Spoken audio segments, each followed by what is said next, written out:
सुभाष चंद्र बोस। कुछ वर्ष पहले भारत अंग्रेजों के अधीन था।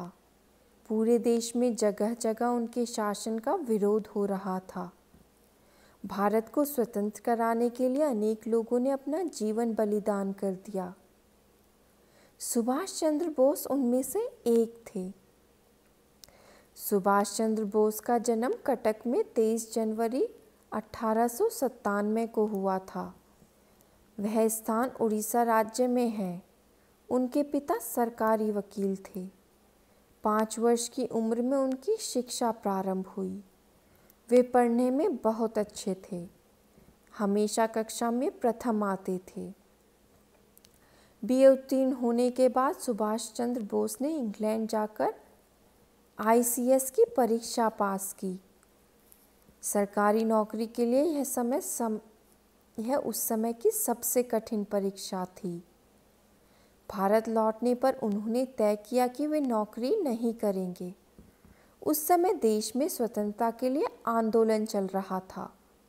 सुभाष चंद्र बोस ने गुलाम भारत को आज़ाद कराने का प्रण लेते हुए स्वतंत्रता आंदोलन में भाग लिया। सन 1938 में उन्हें भारतीय राष्ट्रीय कांग्रेस का अध्यक्ष चुना गया।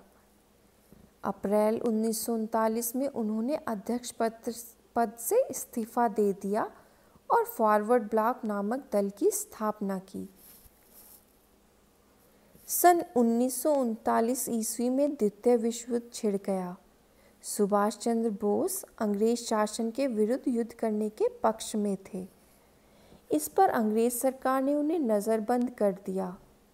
सुभाष चंद्र बोस ने सोचा कि देश को आज़ाद कराने के लिए देश से बाहर जाकर संघर्ष करना होगा।